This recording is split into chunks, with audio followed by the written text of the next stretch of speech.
All right, welcome back, my beautiful friends. It's good to see you here. So this project, this video today needed to be done in the woods. You know, I'm very fortunate where I live, 5 minutes away from where I live. In town, we've got a huge wooded area. It's beautiful. 10 minutes, 15 minutes out of town, we've got hundreds and hundreds of acres of crown land. It's gorgeous. So anyway, I thought that it was fitting to do this video in this beautiful wooded area. So here's the finished project. I had a great time with it. It took a lot longer than I expected. So why don't we go to the video and I'll show you how I did it. All right, everybody, so glad that you can join me again for this video. This has been a very fun and interesting project, one that took a little bit longer than I expected, but that's okay. So basically what I'm doing here is laying down some twigs in a random pattern, making it look kind of like deadfall. You know, wanting the forest floor to be a little bit more busy than my other projects that I've done, just to make it look a little bit more real. So again, just some twigs, randomly scattered. They look pretty good. I kind of like to do the tree that falls over with a little bit of the stump still in the ground. I think that looks kind of cool. And some other random small trees putting here. I can't remember exactly what these were. They were from a garage sale, I believe. There were some herbs and some different plants. So I can't remember what these ones here were called, but they actually look pretty interesting. So I thought I'd put it in the project. And then the trees, finally got to glue them in place. A little bit of hot glue.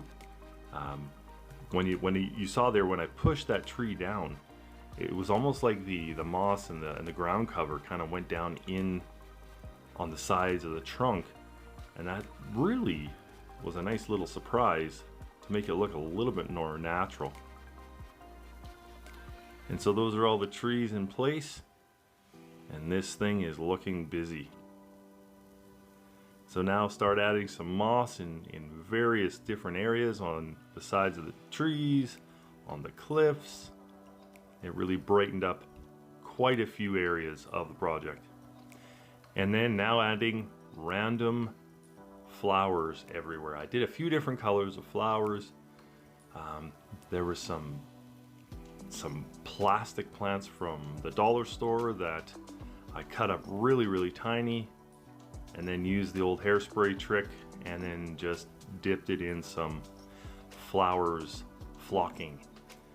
And they turned out nice and bright, and they add some color pop to the project, so you'll see that there's quite a few flowers put everywhere. And then I wanted another style of moss. I wanted a little bit different color instead of just the bright green moss everywhere. So I added some of this brown kind of dead looking stuff. I added this in a few different places, and it made it look really nice, the contrast of colors. And just adding more plants here and there. You saw I added some plastic plants down by the creek there, and again more flowers. Here's some white flowers in random spots. You know, they really look good. I'm gonna have to continue to use this technique for the flowers. Hey everybody, if you're enjoying this video, please do me a favor. Hit the like and subscribe button. It would mean the world to me. Let's go back to the video. So those plastic plants were a little bit too fake looking. So I decided to grab a little bit of green paint, mix up a custom color, and just give it a little bit of a brush on all those plastic plants. And as you can see there, they look really good that way. They look much different. So added a line of glue and some plastic, some Lexan sheet, and glued that in place so that the resin that I'm going to pour here won't go everywhere, obviously. So that was just the dam for the resin. It was actually a quite small piece. That's all I really needed. So then moving on to mixing up the resin. This is always fun. You know, how many drops do you need? Well, go till you think it's enough. And then you mix it up and you get this wonderful color that you're quite happy with, and I was definitely quite happy with this. And it actually worked out really well because this green offset the blue paint, which I knew it would, on the underside of the creek here. So this blue that I painted.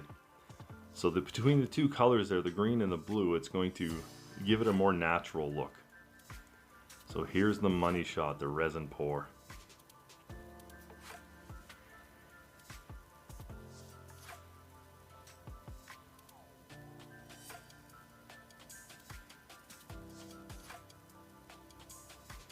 I have to say, I don't know what it is, but I absolutely love watching and pouring resin on projects. It just is so interesting and so fun. I don't know why. So this didn't need a whole lot of resin, but it needed 3 different pours at 3 different angles. I didn't show that, but it was quite intense. It was 3 days worth of resin pouring just for that small area. So then after everything was all cured and ready to go, pulled off that piece of Lexan, which was surprisingly difficult to get off. And it finally did come off with very minimal damage to the styrofoam underneath, so that was good.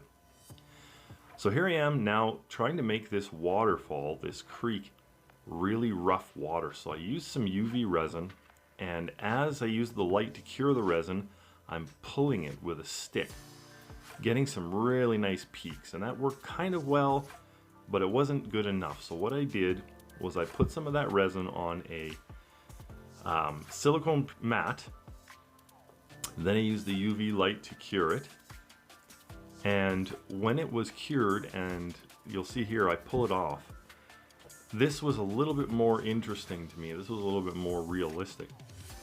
So you have these random shaped pieces of UV resin that I molded, and I put a little bit more UV resin on the one end and basically glued it, cured it into place. And this gave more than enough depth for the waves, for the rough water coming off the rocks, coming off the side of this cliff. And it turned out quite interesting. So I was actually not too upset about the look of it. So after that was done, I wanted even more roughness. Those pieces of UV resin were a little too flat, and they had a little bit of a texture from the mat. So I had to get rid of that because it wouldn't have looked very good at all. So just put a whole bunch of clear gloss Mod Podge and making that really, really rough. And then again down on the smoother part of this creek, put a bunch of Mod Podge again and just dabbed it and made it look really rough, wanting it to, you know, not be as rough as a waterfall, but definitely moving water. And after that was done, took a little bit of white paint, a dry brush, and got some peaks of the resins and the edges. Wanted that to be highlighted, and it looked pretty good. I wanted a little bit more white water on the waterfall, on the rough part. So after I did the fine dry brushing, I went back and I did quite a heavy brush of white paint, mostly on the edges of the waterfall, and that seemed to really brighten that up. It seemed to really make that pop, give it more of a look of white water crashing and rustling down this cliff here. So after that was all done and all ready to go, I painted the base of this black, and it turned out really well. And so this was the project, guys. I really hope you enjoyed it. We'll see you again for the next video.